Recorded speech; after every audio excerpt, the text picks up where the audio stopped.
Welcome to Backstage with Becca B, with special guest Emily Lopez.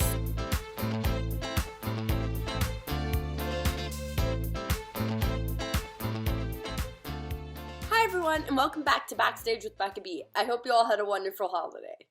On this episode, she starred as Carrie in La Mirada's Carrie the Musical.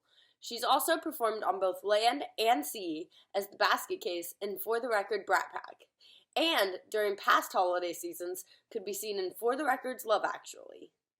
Please welcome Emily Lopez. How are It's so you? good to see you, beautiful. I'm good. I'm just chilling. I put on like the most Broadway outfit ever just for this. Love and it. This is like so excited to see you and talk about theater because I love it and I miss it so much. I miss you. I wish we could go to karaoke.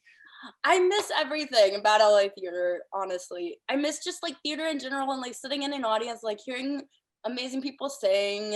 Like, I know. There's nothing like it in the world. There isn't. There's nothing like it. Yeah, there isn't anything like it. So special. I was talking with my mom last night about community theater and how that is like the most special thing ever. Like of anything, community theater is like the most special thing ever. It is. It's crazy. I mean, LA theater in general is kind of like a little like community. It's so tight knit. Even though there's so many different theater companies in LA, in the LA area, I feel like it's just like one of the most tight knit groups that I've ever seen. You know? It's true. It's amazing. Like theater's just a way to like extend your family, you know, like really I feel like I have like people that are like family to me. They come from theater. Yeah. Always. It's just, but I've been doing theater since I was like 4. So I just really don't know about life without it, really. I don't remember like a time before doing theater.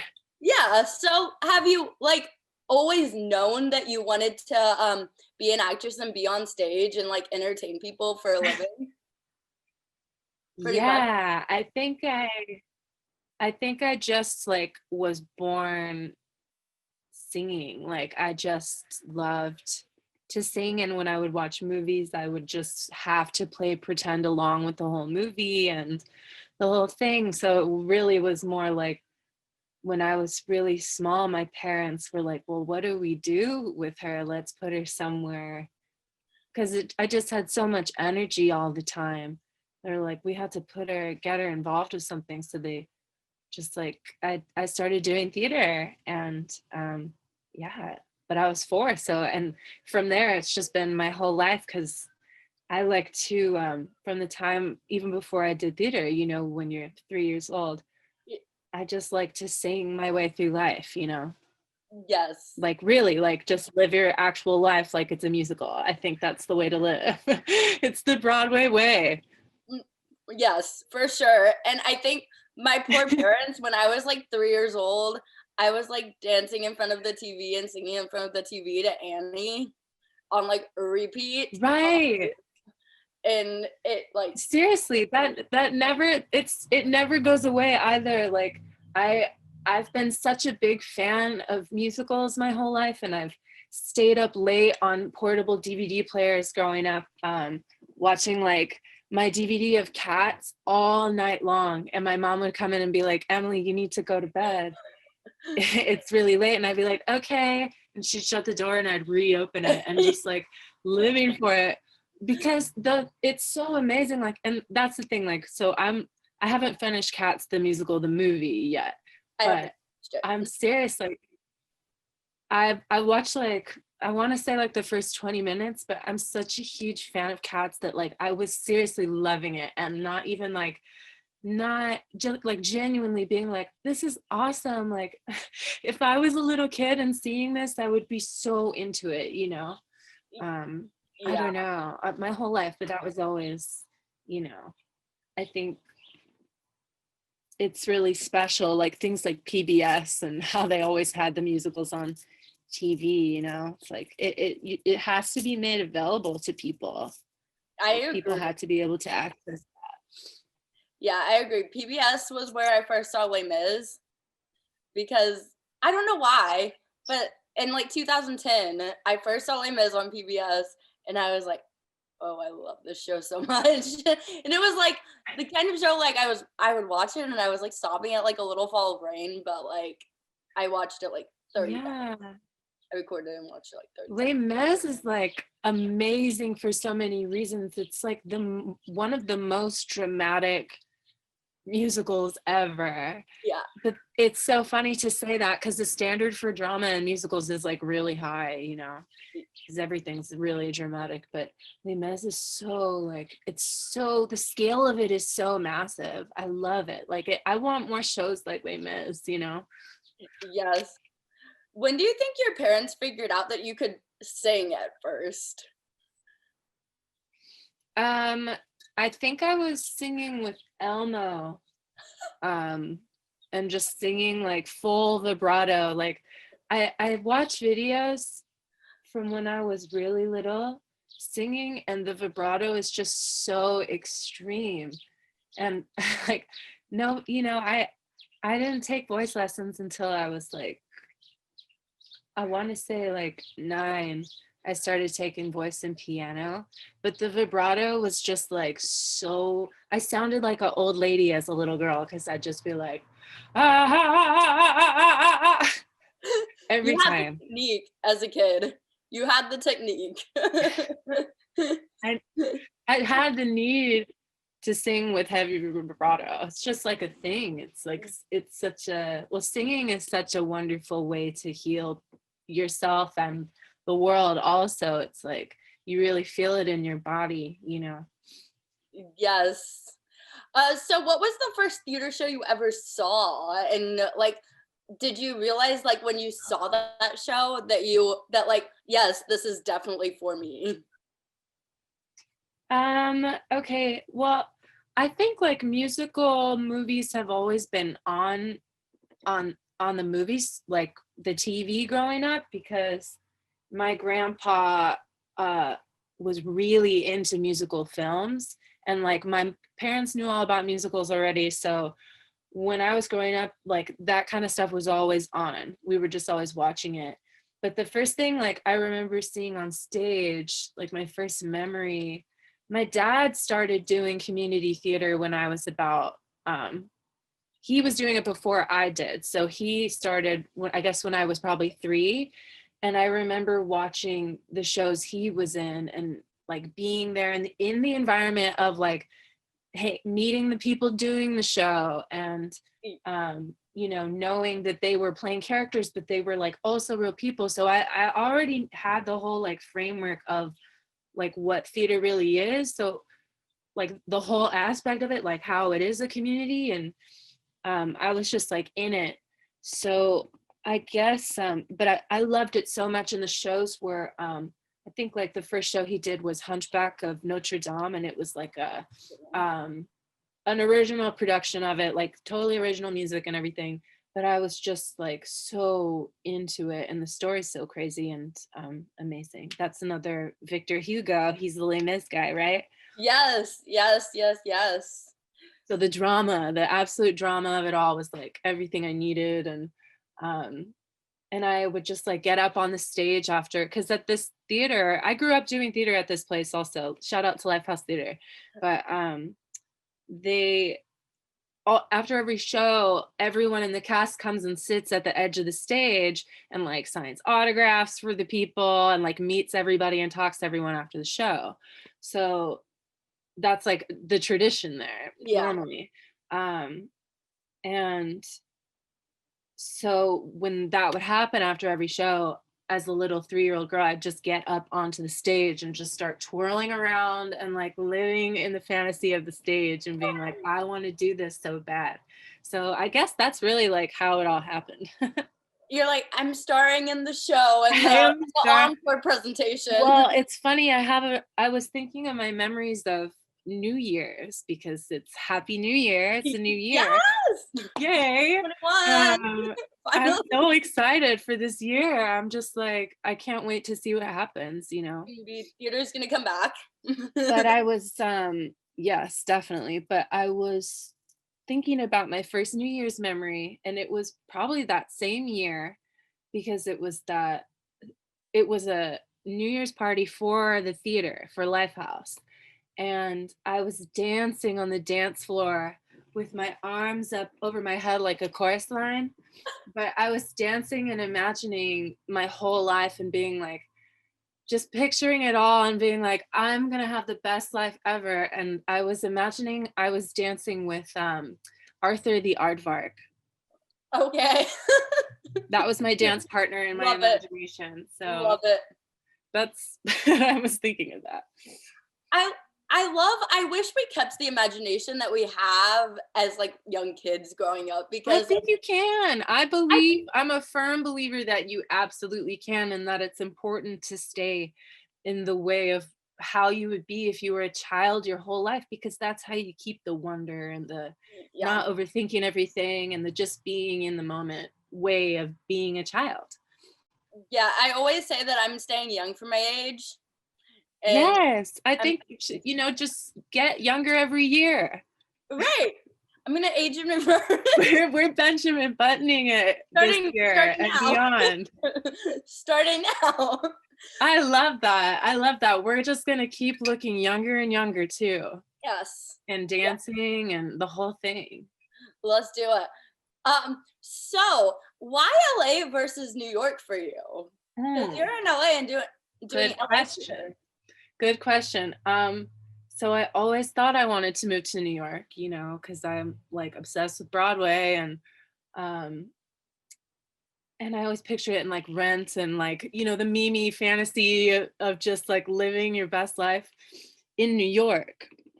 But I guess like every time I go to New York, and I love New York. New York is so beautiful and amazing, and it's this magic in it where there's this like energy under the ground of everything just being like go, go, go, go, go, go, go, like do it, hustle, and you have to hustle to be in New York no matter what. Like and I always think like if I were to be in New York the way I would want to be in New York, I would have to live the Holly Golightly life of just like having nothing with me there, absolutely nothing, having like very few, I guess responsibilities really.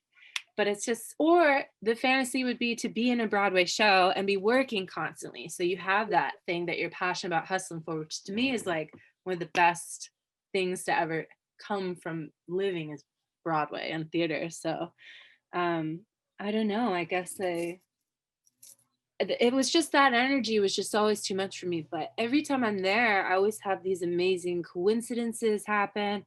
Always run into people like you would never think to run into. Really? Like what? Always. Like what? Oh my gosh. Okay, so I guess one really good story would be this was one of the first times I went to New York. I had gone, and one of my favorite singers ever, her name is Aoife O'Donovan. Okay. She was singing at the Irish Cultural Center. I want to think that that's what it was called, but she was singing. She's this amazing folk singer, amazing songwriter. And I was going to be in New York at the time, so I was like, oh, I'm getting a ticket. And I went specifically. And then there was this whole other thing that was connected to it where like a year before I had done this concert where I was singing this Portuguese aria, I think, by this like classical guitar player named Villalobos. And when I had to learn the song, I was looking up all the other versions of it on YouTube, and there was this one with this woman singing, and it's written to be now there's a version of it where it's the soprano singing, and then there's a whole, I think it's 5 cellos playing the song along with her, and it's so beautiful. But in the video I was watching, there was this one cello player of the group of 5 cello players who was like just incredible in his emotion. Like you couldn't really hear the difference or like pick out who he was in the zone of it, but his whole energy of the way he played was so brilliant and fascinating that I like tried to find out who he was from the YouTube video, like who's that guy? And I found out and like looked at his website and was like, huh, okay, interesting. So then flash forward to this same New York trip. I am riding on the subway, or I'm about to get onto the subway, and I see this guy standing with the cello. Oh my God. And I'm looking at him and I'm like, wait a second, is that the dude from the video that I looked up his website? And I was like, okay, I think it is. And I'm never the person to go up to anyone and like bug them or say anything. Like, that's never me. But I was like, oh my gosh, okay, if I get on the same subway with this guy, I'm gonna talk to him.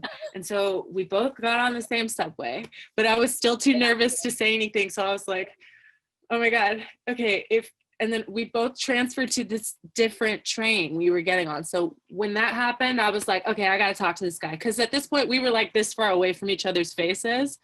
And I was like, hey, this is gonna sound really weird, but I think I saw a video of you playing Villalobos aria, and you were playing the cello, and it was so amazing. Is that who you are? And he was like, oh yeah, that is me. That's really weird. And so we just started talking, and I was asking him about, his life, like, who are you? How are you so amazing at this instrument? And like, getting to know him a little bit better just in the span of a subway ride. And he was telling me about himself, and he was actually on the way to go play with Yo-Yo Ma, because he plays in one of Yo-Yo Ma's like groups. It's the Silk Road Orchestra or something. I don't know what it's called. I'm like grasping at long distant ideas, but so I was like, oh, that's so cool. And he was telling me about he was asking me about myself, and I said, I'm just starting to write songs. At that point, I had just started songwriting. I had moved to Vermont and was like starting to write my own music. And I was telling him about, kind of my influences and how I do theater. And he said, oh, well, my girlfriend is a songwriter. She's amazing. Her name's Aoife O'Donovan. And I was like, wait a second. What are you talking about? Your girlfriend is Aoife O'Donovan? I just watched her perform. I got a ticket to see her perform because I love her so much. And I started like singing her songs at him and was like, please tell her how amazing she is. And yeah, it was but that was like a really cool coincidence. But that's just like, one off the top of my head. Very New York, Yeah, that's so that, I don't know, but here's the thing is I love LA, and I never thought that I would love LA as much as I do, because I'm from California, and I feel like it takes a whole journey to finally realize like how to love where you're from, and to really appreciate it, because I was always kind of like, LA is kind of stressful and a little bit just like vague. And everybody will tell you things and talk to you in LA and never say anything like real, it's all just like a fantasy. Yep. But at this point, that's what I love about it. It's like living in a movie. Really, it is. That's why people want to move to LA like in the first place. If mostly when people want to move to LA, especially like Hollywood, they're thinking like, oh, I want to live in the movie. Yeah. But the only way to do that is to like actually decide to do that every day. And the weird thing is like living in a movie isn't always awesome. Sometimes it's really scary. Sometimes you're in a Martin Scorsese movie and you're just like, I don't want to be in this anymore, Yeah, and sometimes LA isn't like all that like everyone says it is for people like yeah. Like everyone's like, oh, it's glitz and glamoury, and it's like not all the time. Very rarely. Well, I think anywhere you are, no, not just LA, but like anywhere you are ever, whatever it is and whatever you're going to get from it is what you're asking for and what you're looking for. Whatever you're looking for in your life is what you're going to find no matter where you are. I think, I don't know. It's funny. I love LA too, because people are here from all over the world always. it's a whole, like, people come here from everywhere, and that's what I love about Hollywood, especially. Like, people come from all over the world to see Hollywood, and then you get there and you're like, what is this? Like, huh? Right. I love it. Especially It's Hollywood so Boulevard. amazing. But there's like, oh, it's my favorite place in LA. It's like the most magical. There's a magic in Hollywood that is like on Hollywood Boulevard specifically, and like I think like all the way up Sunset. I feel like the magic in LA is like it's everywhere, but some days you're just like, I mean, I worked in Hollywood. I worked on Hollywood Boulevard most of last year. None of last year, actually. All of the year before. None of last year. Yeah, my none soul of is last there year. forever. I'm like, I've been like trying to go to my job in my dreams, you know, because I miss it so much. I'm just like, before I fall asleep, I'm like, please let me go to my job and have fun. When did you first like discover the tight-knit LA theater community and like all these different LA theater production companies that are like such a big deal, and like people hear about them no matter where they live if they know theater? Yeah, that's true. I guess I've always kind of had an awareness of it because I mean, I don't know, like I knew about regional theater from the time I was like 15. I started doing shows kind of like around Southern California. And when you do theater in Southern California, you start to just know where everything is. But I mean, that was, I guess like it was kind of a weird journey also because I had moved away to Vermont and didn't really know what I was going to do and never really expected to come back to LA. But then I did Carrie. It ended up being this whole thing where I came back from Vermont to do Carrie. And that was like, doing Carrie was like, oh my gosh, like the craziest thing I've ever done, definitely. But it was such a weird, surreal experience for everybody involved that I think like you go through something like that and then you like share something with all those people forever. And I think that's true mostly for whatever show you do. People do change you in a way.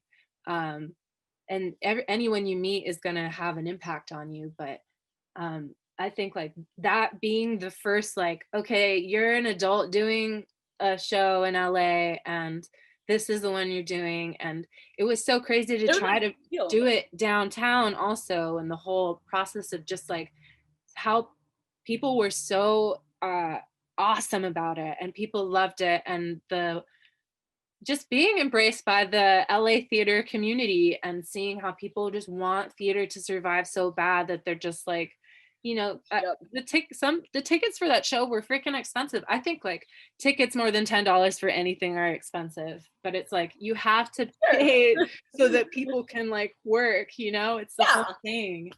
I don't know. I was always hoping there'd be some kind of way to do it, like a student rush or something, or like if you're in high school you can come watch the show for free, you know, because that was like the whole point of it. There was something like really human about it, even though it was like this whole crazy surreal experience. It was very like it touched you in your soul, you know. And I'm sure you all had people come to the show that weren't like that didn't go to a lot of theater shows too, because like Carrie's a different kind of theater show. So, definitely. And people just like, I mean, downtown LA too is such a interesting community. I live downtown. Like every time I live in LA, I'm living downtown because I love it. Really? And I love like, I really do. I love the history of it. I love, it feels a little bit like New York. It's like the most New York you can get in LA, you know, and that to me is appealing. And I just love, you know, the whole feeling of it, and Broadway and all the old grand theaters. And I just loved it. But it was interesting just the community of downtown, how they responded to having like, what is this weird like Halloween show happening in downtown in this massive theater? And like it, you know, it's really fun. It was cool. It was an awesome time. Does downtown ever make you sad because of all the theaters that like you see that aren't being used, Oh, because like that breaks my heart sometimes. okay. Yeah, that's like everywhere right now, but No, but I mean, yeah. especially like that's the thing of history too, is like you get the feeling that like so many things have happened here and so many people have like, I mean, that theater wasn't really like a stage theater. It was built as a movie palace Okay. for a Charlie Chaplin premiere. But you know, and I think I'm sure they must have had like performances in there before, but I think this was like the first time there was like a full scale theatrical production in that space. So it was just like that specifically, but like everywhere. I don't know if you've ever been to like Clifton's or all the historic like spots of downtown. You just feel this history there. Um, it's it's heavy. It's always heavy to feel history anywhere you are, because it's like you feel something that's like past, you know. That's always a little bit like, ooh, especially when you just like feel it. Yeah, I went to But Found in downtown in before this whole shutdown happened, and I would like look at all the theaters downtown before going, and like when I was in my Uber, and I'd be like, gosh, I wish like all these were being used in like for like right? Can you imagine?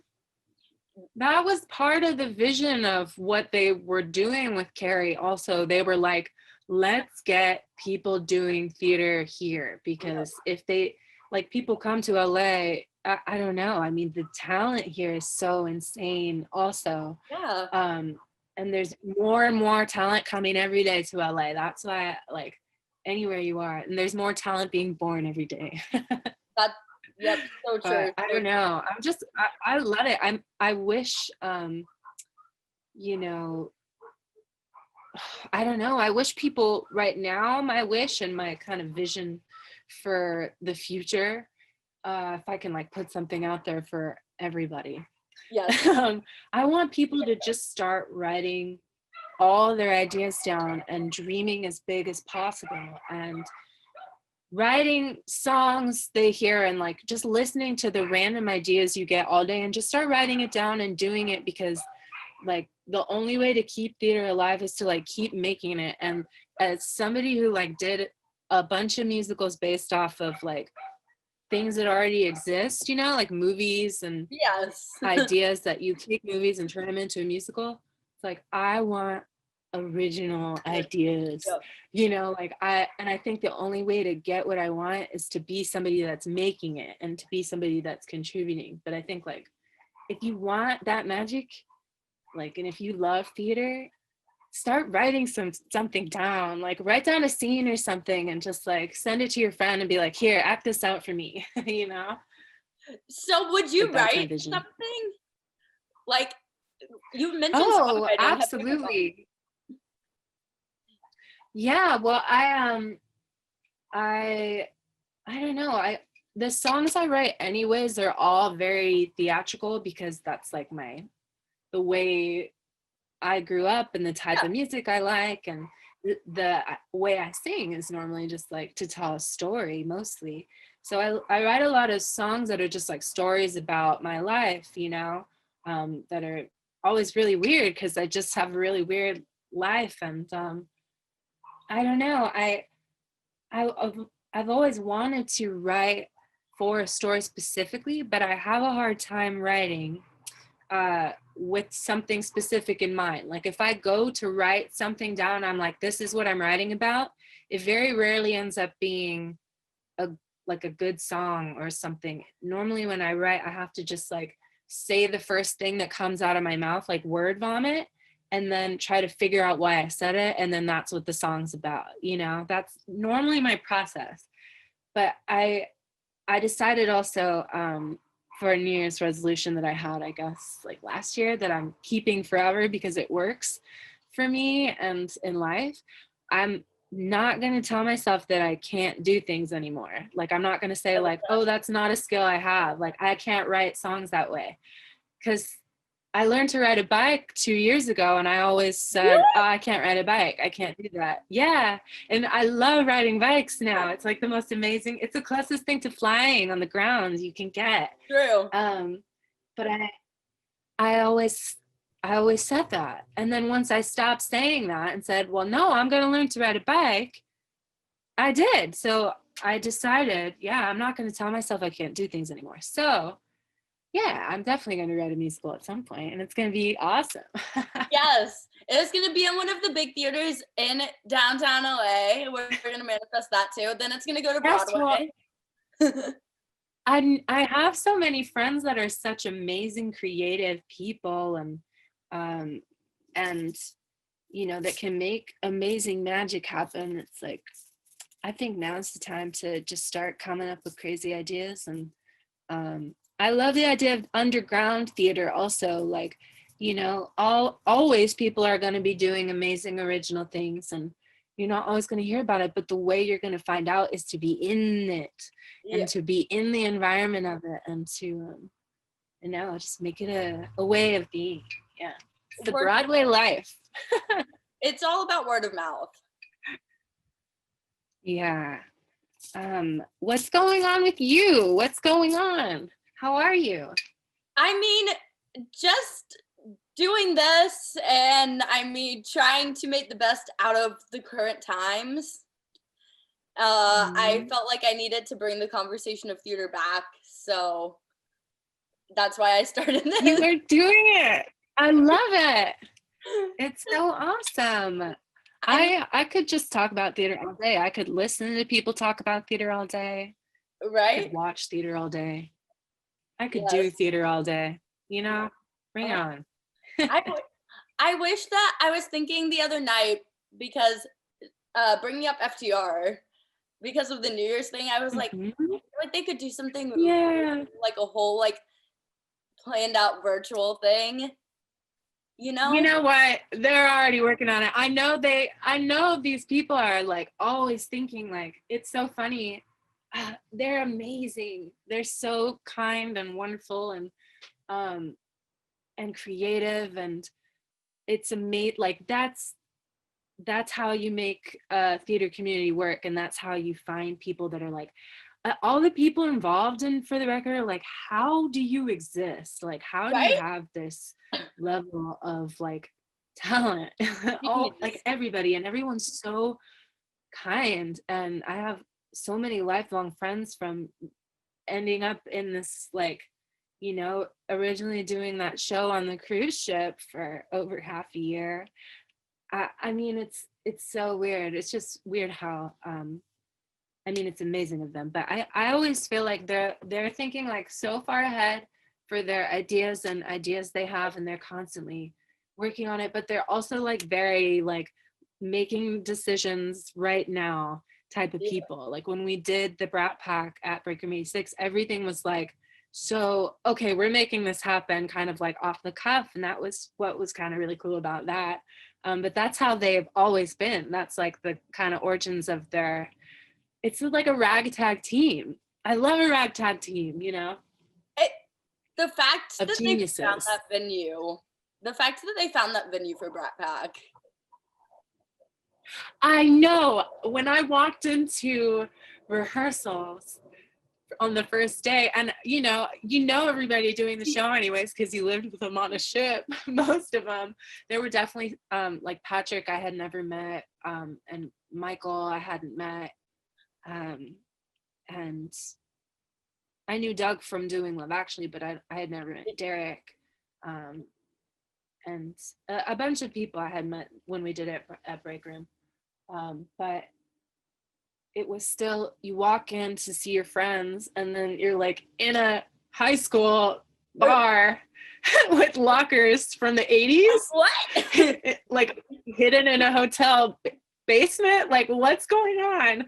It was so much fun. It was really awesome to do that, and I really loved that show, and I love all the people in that cast so much. And it was like, I always would try to just think like, don't like waste a second of this, because and you're doing that show all the time when you do it Yeah. on the ship. When you're doing any show and you're doing it like 8 times a week or however many times you have to do it in your mind, it's like, it feels like, okay, sometimes you just are in the, I don't know, you have to keep it like new every time. Also for theater, you have to like, it's new people coming every time, so it needs to be a new thing.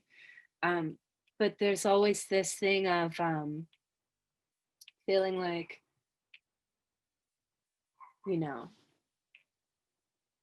wait, I lost my train of thought.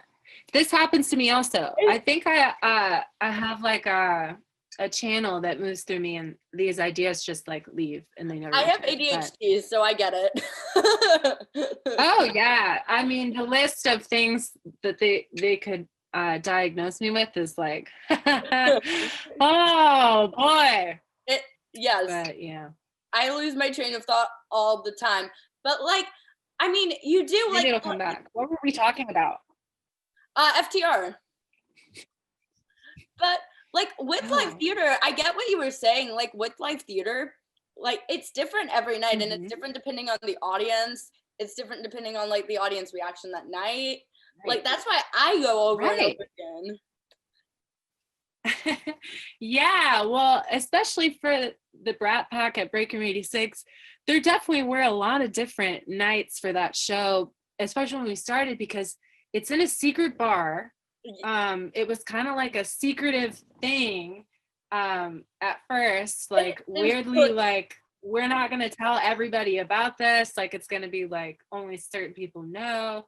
And it was kind of this weird thing of like, people had no idea what was going on, and a lot of people like, it was cool though, because people didn't know what to expect from the show. They really had no idea. They're just like, oh, John Hughes, I love John Hughes, let's go check it out.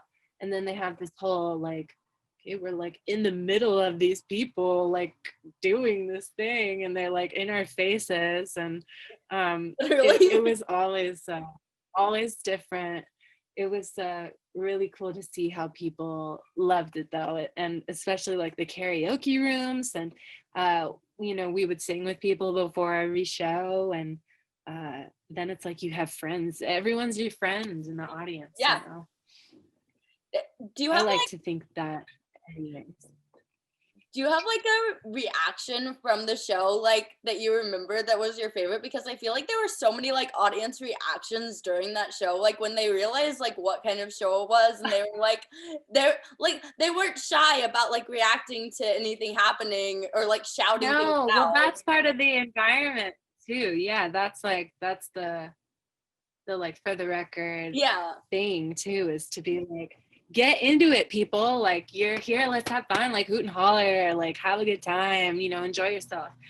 But it's always like, you always get like, people want to like mess with you or something. Like, we always get like hecklers for that show who want to like yell things and be like, because it's a high school thing too. It's like nobody wants to take anything seriously, and but this is the kind of environment you can kind of do that. And most of the time for the Brat Pack, it was kind of like, if there's a thing going on, like feel free, if you have something like hilarious to say, to shut it down. Like Doug, is the he's the mister of the show, he's the principal, so he is such a genius and like a in the moment amazing improviser anyways, and like a genius wizard of a human being. Sure. He's just like, he always finds a way to take care of something like that. But I always loved when people would be really into the boombox moment, because that's the whole, like, for me, the boombox is like the symbol of my soul at that point. But I don't know, that was always really fun, hearing people react to the amazing riffs of people like Michael Thomas Grant just singing, oh my god, and people having no idea what to do. Kyle Sherman as the geek, who is like, he was my geek on the ship, and he's like my favorite ever. And Kenton, and just like hearing all these different amazing singers and everyone else in the show having their that amazing thing, and people being like into it, that was cool. I It's liked such it. a special show. Like all the FTR shows are. How did you first hear about FTR? Okay. So, um, I first heard about them. Well, I first heard about them when I first saw a show. Which show? Um, I saw Tarantino at the House of Blues. They did Wow. it at the House of Blues on Sunset, and I went with my friend Heather, and I was like 16 at the time, I think. And it was so amazing and so much fun. And Anderson, who's like the director of the shows, he was in it and he was so amazing. And I was just like, who are these people? Like, all of these singers are amazing. I love the way this is done. Like, you love the movies. So Yeah. you're just like, yes, like I love this. And so I knew that was my first introduction, was seeing that and being like, this is amazing. These people are awesome. That And had to be then, early on, right? yeah, I mean, I was 16. So then flash forward to Carrie closing early and me being like, oh my God, I'm so poor. I don't know what I'm doing. And I have no life skills other than really doing theater and and singing and performing. So what am I going to do? And my roommate, uh, Kayla Parker, who did Carrie with me, who's like my favorite person in the world, she had an appointment to audition for the Brat Pack when they were doing it on Norwegian. Her agent had gotten her an appointment and she was like, yeah, I'm not going to go to this because I don't like, she had a really good job, or she was like wanting to do theater in LA. She's like, I'm not going to go on a ship and I don't feel interested, but you would be good for this. Like, you could definitely do this. Go. They're doing like an open call for like all of Norwegian cruise entertainment on this day. Like, you should go and like just sing, bring a bunch of stuff to sing for them, because those people for that show, that casting thing, and I'm thinking like, I already know who they are because I saw that I saw Tarantino Tarantino. show. I was like, okay, yeah, I'm gonna go. So I went to this open call and there were all kinds of people there. There are people in like floor length ball gowns, like jugglers waiting in the waiting room, like all kinds of people auditioning for all kinds of stuff for cruise ships. Oh my gosh. And I had brought my guitar and went in and I sang a jazz standard. I sang Come Rain or Come Shine. And I know they're like all about the riffing and for the record. So I was just Yeah. like doing all this extra stuff with it. And then I had my guitar with me. So they're like, oh, well, you brought your guitar. Why don't you play something? So I played a Joni Mitchell song. And then I didn't hear from them for like 4 or 5 months. And I was still like living in LA, like so poor. I got a job at Harry Potter World. And I never actually worked there a day. I just went through the training, but I was like trying to just make it work. And then about like 4 or 5 months after the audition, my agent at the time, Erica Hunton, who's related to theater legend Emma. I was gonna say, okay, wait, Absolute whoa. angel, absolute angel, like forever angel of a agent and a person, human being. Yeah. She called and was like, for the record is offering you a job on a cruise ship. They want you to understudy some of the parts, but you have to like be able to pack up and move on a ship for like 6 months in like 2 weeks. Like, Oh my god. do you want to do this? And I was like, yeah, absolutely. That sounds awesome. So then I got there and I was like late. I was the last person to get to rehearsals for that particular cast when we were moving onto the ship. And I got there and then you just start like living with everybody and meeting them Yeah. and being like, who are these people I'm gonna live with for half a year? And they were all amazing people. Did you all perform 8 days a week on the cruise? Okay, no, but I have to say when that show first went on the ship, they were doing eight shows, maybe more than 8 shows a week. That's the original cast. So that was like the Supper Club Oh, original, the OG Norwegian, for the record, crew.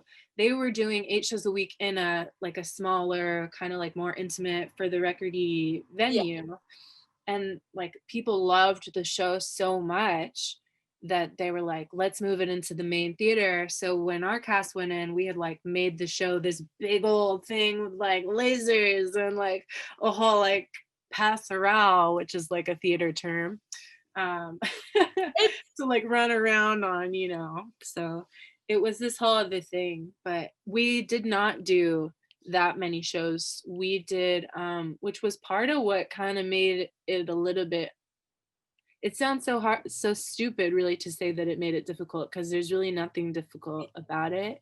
But it was like you had so much free time and you Yeah, only did good the idea. show. We did it 2 nights of the week, 4 times. So Okay. maybe we did do it, I don't know, I might be making that up, but it was not normal. It was like split up into these weird 2 nights, and then but you had like the rest of the week off. And I wish like if I could go back and tell myself, you know, go back in history, I wouldn't change anything, but I would be like whispering in my own ear being like, use your time, like make the most of it. Don't be like sitting around bored and like thinking, what am I doing? You know, just do something awesome. And I did do a lot of really cool stuff and we had a lot of fun, but I wish I would have like, you know, just used the time a little bit more. That's why like the quarantine is cool, because I feel like people are using their time really wisely. It's Yeah. so valuable, and it's like everyone's always like, oh please, I wish we could just like take a break from the world and like stop our jobs for like a while, and then like you stop your jobs for a year and you're like, Like, whoa. what am I doing, you know? It's really interesting. I really, this last year 2020 was really eye-opening. People have discovered so many new things about themselves.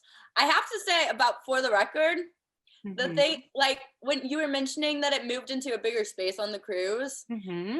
it's genius because you're allowed to videotape the show. Hmm. So I feel like that helps with word of mouth and helps with like Oh yeah. people discovering it and like people wanting to go see it and like seeing a video on YouTube and going, what's this all about? Like, I want to Yeah, go. This is it's fun. cool. I mean, they're really smart too about how they get the word out about their shows. And so many people know about it Yeah. anyways.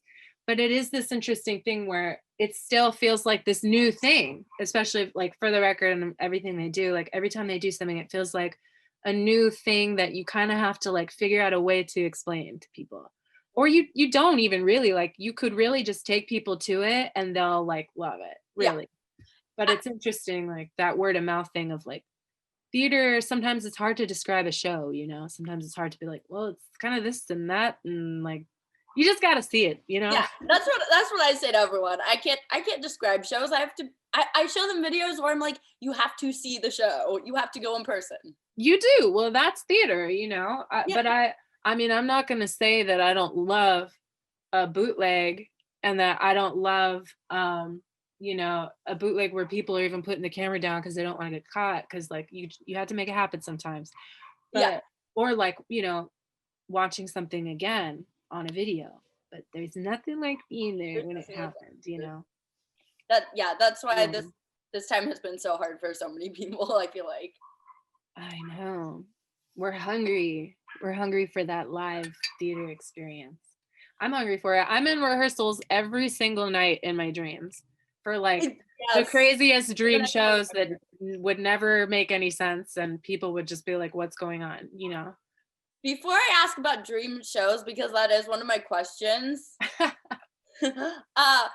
have a hard question. Love Okay. Actually or Brat Pack, and why? Oh no, that is really hard. Okay. Oh, I don't know. I love Actually so much because it's like Christmas. Yep. And everyone in it is like, I mean, I did it 2 years.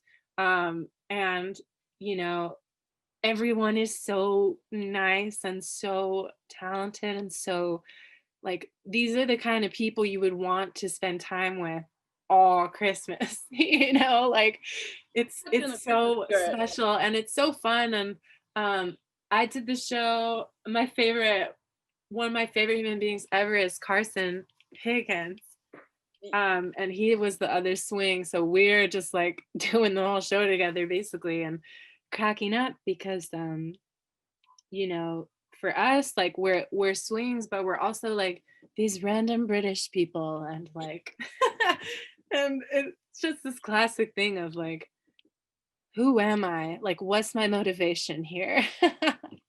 And I love that because that is like, I've never had that really in a, I mean, I have, but like it's just a different thing. It was really fun. And it's like you're in the movie, like you're watching the movie while you're Yeah. doing the show. And um I love that. But I don't know, Brat Pack is like, Brat Pack, I feel like I'm in this question, I'm gonna say that I'm choosing Love Actually because I love it so much and I love the cast so much. But um Brat Pack is like something that is just a part of my life at this point. Like I've done the show so many times and like lived with it for like a really big chunk of my life. So it's like, to me, it's like, I if I choose something else, it's not going to change anything because this show is a part of my skeleton now.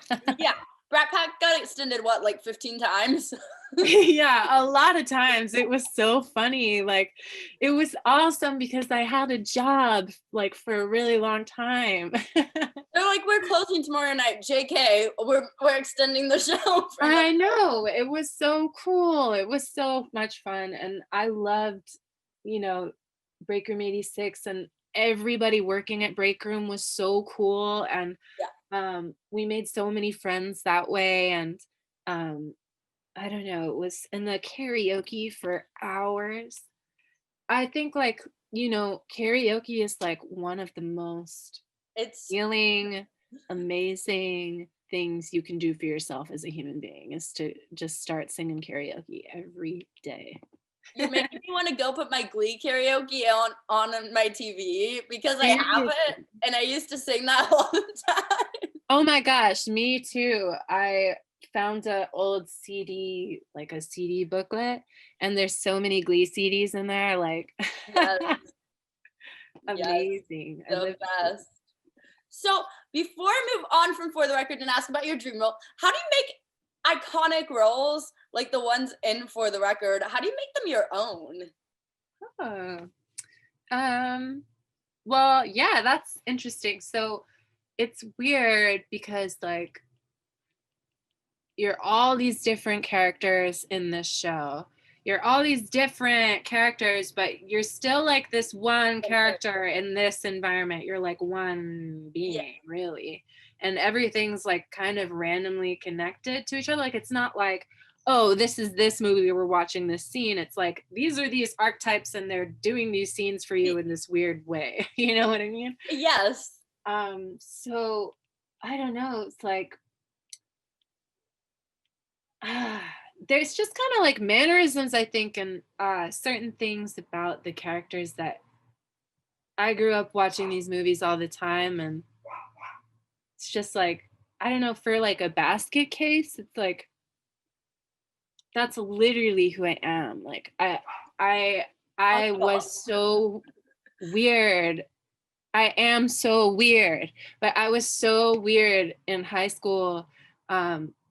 Like in the school environment, and I just had no interest in like really hanging out with anybody at my school because I had all my theater friends and was like, we're cool. Like, I mean, I did have friends at school, but it was never like oh, I care about this. And like I would never go to class. My whole my sophomore year, my parents got a letter in the mail from the school for like attendance, and it was like, emergency, like your child has attended like 46 days out of the school year.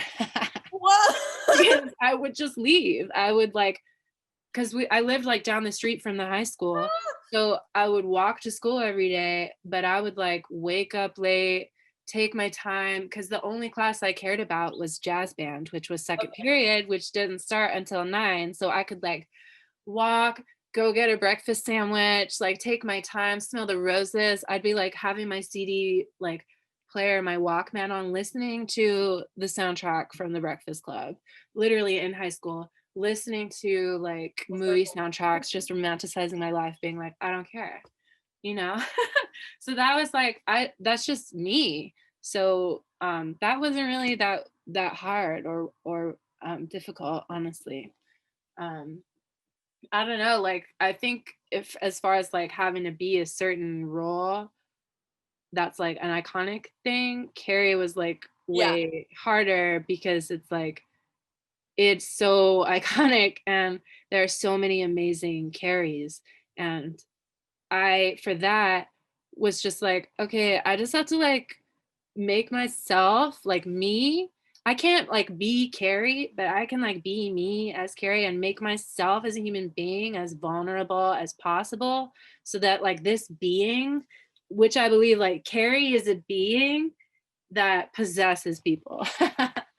And I literally was possessed by Carrie, and was for a long time after doing the show and like was in therapy being like, help me, I think I can move things with my mind. So And your therapist is like, so that's how I make a role my own, is to just let the entity possess me and do it instead of me, you know. That's how I do it.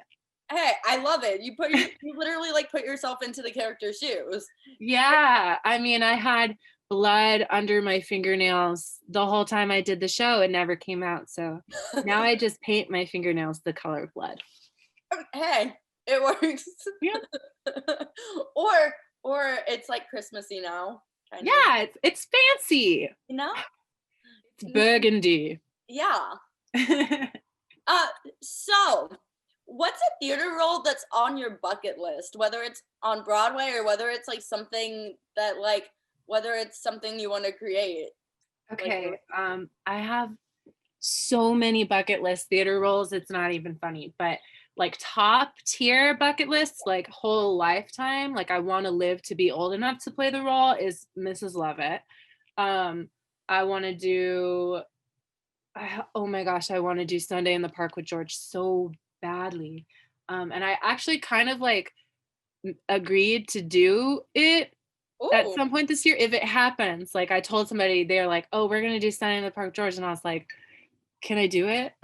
And they're like, yes. So we'll see if it happens. If it does, I'm getting everybody tickets because that's like the only show I like. That's the top one is Dot. And I love Light in the Piazza. I want to do Clara so badly. And I want to do it with Vicky Strong, who was she's done the show before, but she was my she was the Margaret cover, and she went on one time as Margaret. But to me, in my mind, she's the perfect mother in Light in the Piazza, and she's done the role before with Brady, who directed Carrie. So I'm like, please do it, because I'm gonna be like too old if we wait. You know, you're not that you're like happening. I don't know, but that's on the list. Sally Bowles. Fräulein Sally Bowles.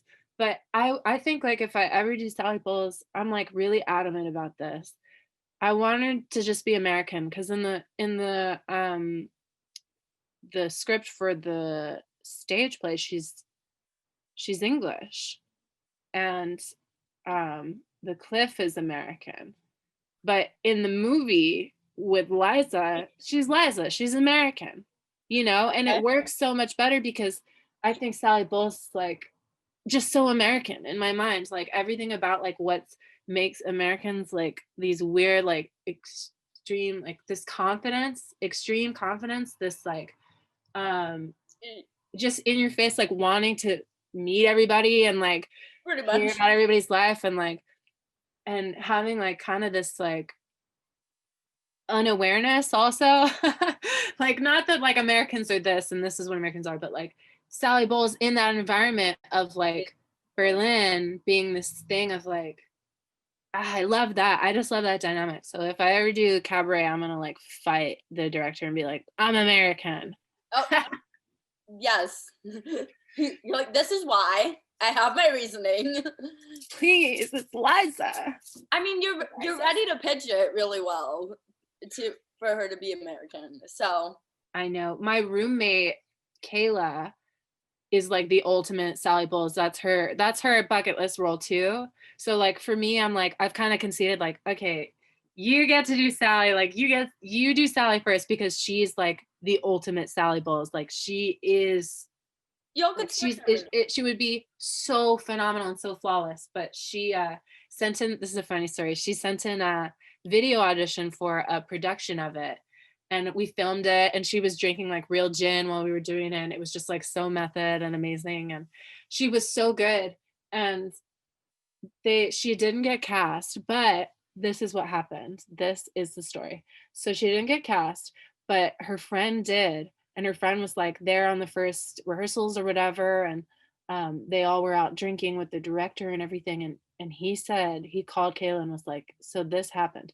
The director of the cabaret I'm doing that you sent in a video for was telling us all at drinks after rehearsal that there was this girl that sent in this video for Sally Bowles who was so amazing and so perfect for the role, but he couldn't cast her because he had already promised the role to his friend. Oh, And he is just like so sad in his soul because of this girl. And he oh, was like describing the girl, and then his friend was like, that her friend was like, it was you. I know it was you. oh. Isn't that amazing? That's like, I love those weird, like, I know I was so good and like I would be so good in this part. But Things like, happen for a you're reason. just not gonna get it because it's like they already gave the part to someone else, you know? And I'm sure like something was meant to happen instead that probably happened. It's like, Right. Right. That's like a really important thing for being a person who does theater too, is like learning to be at peace with that and not like beating yourself up or being like really disappointed when something doesn't work out that you were excited about, because it's not meant to be and your life is unfolding and you're going to be where you're meant to be always. yes.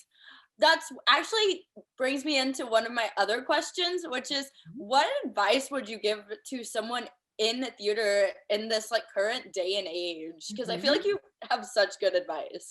Oh my gosh, that's so funny because I feel like I have no idea what I'm doing as far Really? as like, well, as far as like knowing how to audition for things, or like knowing, like I don't have a headshot. I haven't had like a headshot that somebody took of me for like auditioning or something in like 5 years, because it's just like that's not how it's happened for me. I just randomly, I Like, don't know. It ends up people always just call me for stuff. Like, thank God, because like I have no idea what I'm doing. And I do go out for auditions for things I really am excited about, but I always feel I've never like totally nailed it. I mean, I guess I've gotten jobs from auditions yeah. before, so I don't know. That's that thing again of like, don't tell yourself you can't do things, but I'm not good about that kind of thing. So I guess my advice, I mean, my advice for anything is like, you just got to do it. The only way to learn is to do it, and to like be okay to just like scrape your knees up and make mistakes and not get shows and have really bad auditions and miss auditions because you slept in. And but just like, if you want to do theater, you got to keep doing it. And like meeting people too, it's weird how like it is, because it's a community, it's a lot about like showing up to shows and like meeting people who are working on things, and talking about your ideas of what shows you want to do, because you might even just say to someone like, oh, I really want to do Cats, let's do Cats downtown in downtown LA in like a basement where it's like really weird and everybody's scary. Like, let's do that. Find And a way. somebody else is like, oh my gosh, I want to do that too. And I have, $1 million. Let's do it. You got to do it. You just got to get in the world and do it. There's so many That's people my in advice. LA who will like go to extreme lengths to make something happen because like they want it so bad and like I know. Well, like Brady Schwind, who was the director for Carrie, is like one of the ultimate examples of that for me, because he's such a dreamer and he's so into the details of the things he's working on that he just will work for so long. Like he worked for so long to make Carrie a reality, and it was such a crazy extreme thing that he had envisioned in his head. And it's like, if you were to tell that to someone, they'd be like, what the hell are you talking about? but he made it That happen. sounds like impossible. Like people actually flying, like bleachers moving around, like he made it happen. But we also had worked on a workshop together after Carrie. We were workshopping this like Nikola Tesla musical. Oh.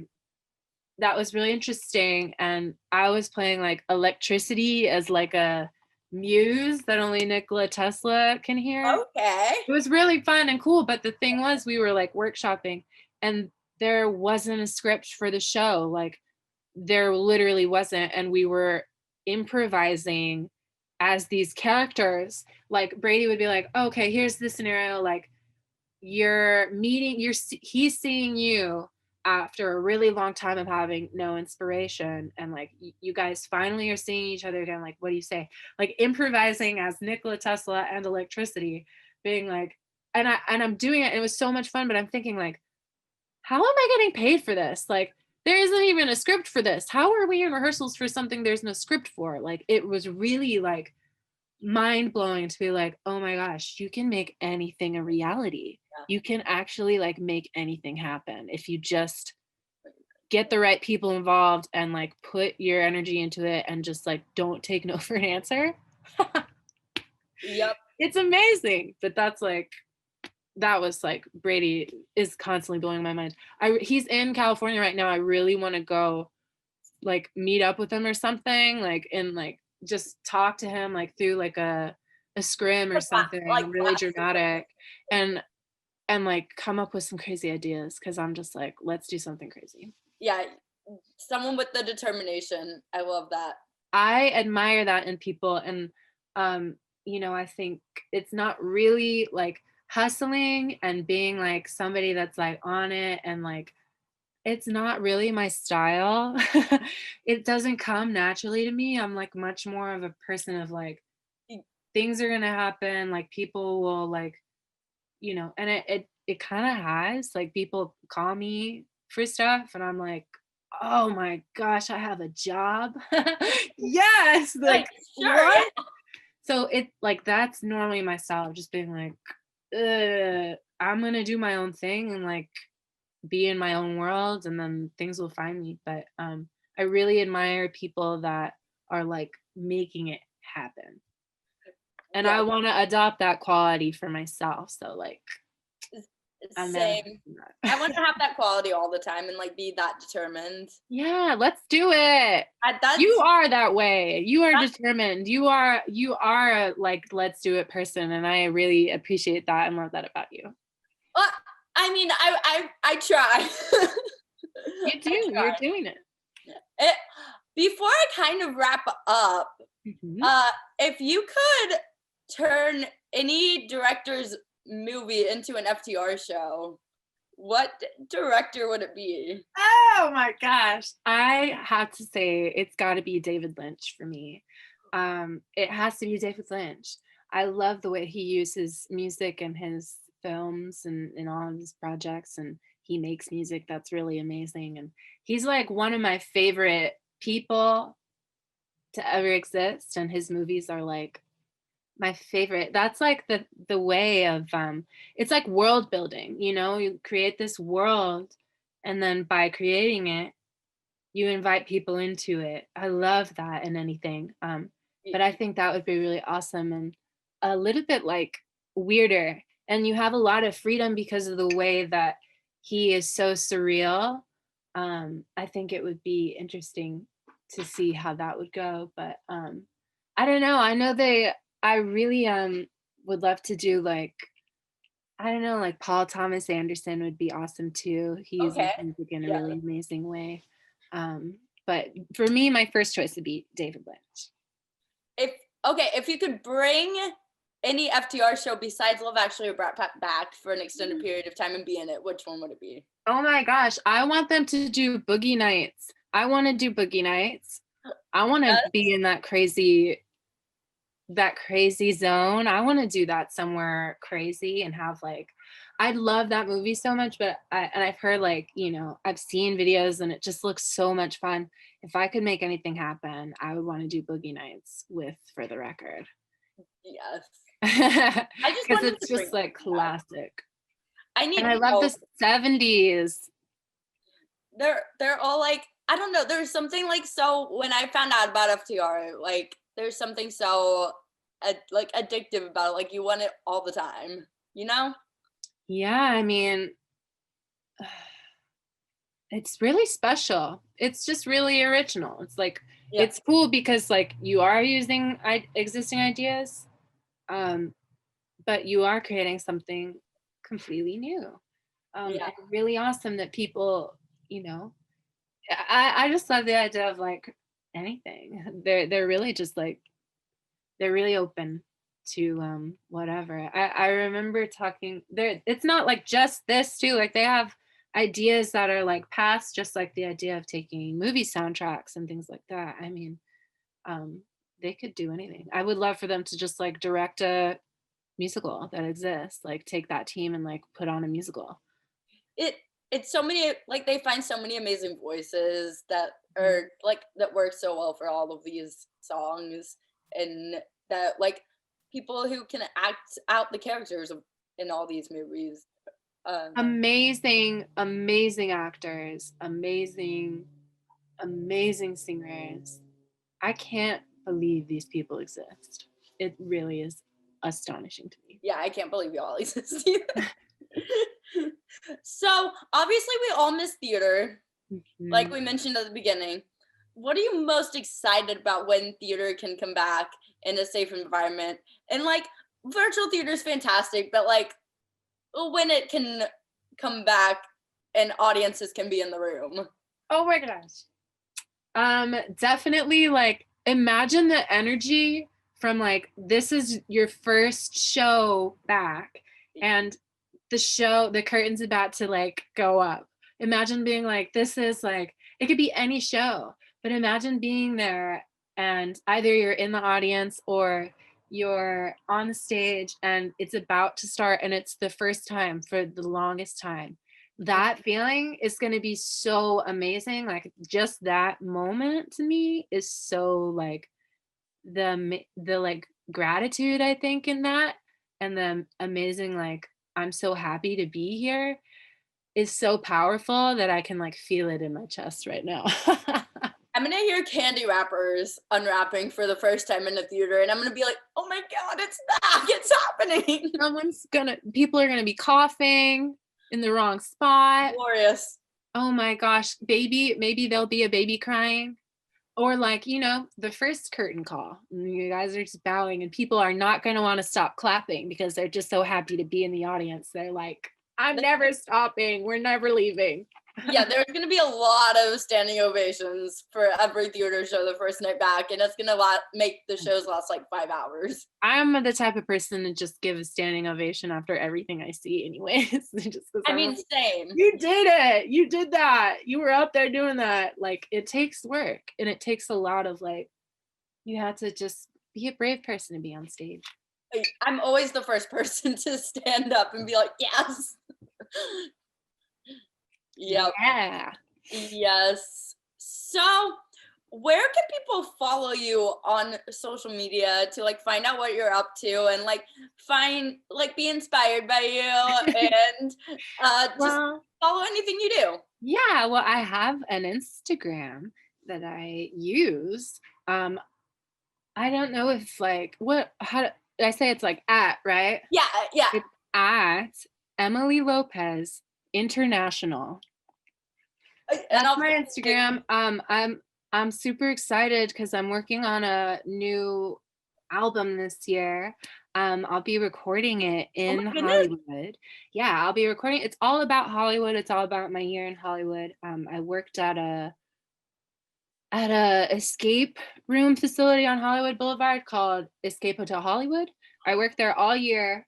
So the record's called Escape Hotel Hollywood, but it's not like I don't even mention working there at all. So it's not like affiliated, but for me, there was like no other title for this record because like the feeling of the way it was to be there that year of just like, this is where I was like meant to be this year and all the amazing, strange people I met. And I'll be recording with those amazing, strange people. And I'm really excited for that. It's going to be cool, but I'll be working on it all year. And I want to do like a thing where I'm like kind of making like a little bit like documentary series of like how we're making the record, who these weird people I'm working with are, like what what the songs are about, because my songs are all like kind of like, what are you talking about? So I want to tell the stories a little bit, to have that like world, to build that world so people can like come into this weird year that I lived and see what it was like and hear it. But I'll be doing some like jazz standards on it too, like old Hollywood standards. So that'll be really fun. But I'm excited. So stay tuned for that. It'll be cool. I love that so much. I'm so impressed with like when people can write music. Like I know you put your mind to everything and like you do it, and I think that's amazing. And I'm just so impressed like when people like you can like write music and like record music for themselves. Like that's amazing. It's a whole thing. I mean, anybody creating anything, it's like you have to put a lot of energy into it to make it real, because I can write songs and I write them and normally they come pretty easy. It's not like a really like arduous task to create a song.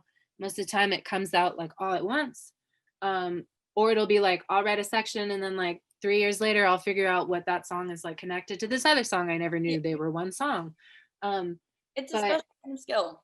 Yeah, but it's this thing of like I could write those songs, but then to create a record, you're building a whole other world around the songs where like the way you feel when you listen to this, you picture being places, you picture like I want to be able to put the whole feeling, like a whole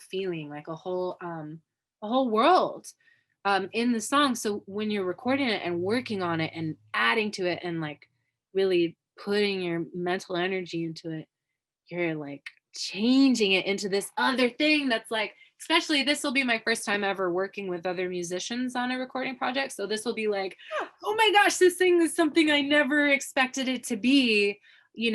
I never would have envisioned it, but it's like just the dedication to just like making something that's like beautiful and true and like for the greater good of humanity.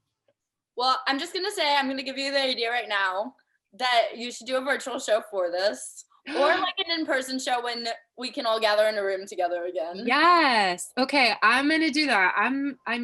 I want people to like to be a part of the process and see like what's going on, because I'm sure it's gonna be like we started working on it already. The songs are written, but the process of like the whole thing is going to be very strange, I'm sure. Just as strange as the songs and the music. So I love it. I love it.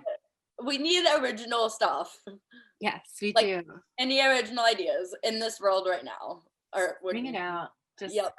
Listen to your imagination, just whatever. And if it's just the stupidest, weirdest idea, just write it down on a napkin, because maybe someone will dig it out of the trash and be like, I'm going to make $1 million off of this idea. Yeah, exactly. Well, thank you so much for coming on and talking to me on this. It's so good to see you. I can't wait to see you really in person. And I know. I hope that you sing a lot of karaoke. And yes. I'll be singing a lot of karaoke. And then when we hang out, we can sing karaoke. Yes, I might not be as good as you at singing karaoke, but you don't have to be good to sing karaoke. That's the amazing part. True. Okay. I'll work on the confidence. Yes. Like when I'm singing karaoke, I'll work on the confidence so that I do have confidence to sing karaoke in front of people. Okay, and I'll work on my confidence to be a better go-getter this year. Yes. Our resolutions for life. Yeah. Not just for the year, for life. Yeah, forever. Thanks for watching this episode of Backstage with Becca B. You can follow me on Twitter and Instagram at Becca B Talks TV. Or for more exclusive content from this interview and more, you can follow me on Instagram and Facebook at Backstage with Becca B. Make sure to subscribe to my channel and like this video. Or if you're listening on Apple Podcasts, go ahead and give me a 5-star rating. Thanks for tuning in, and I'll see you guys next time. Bye!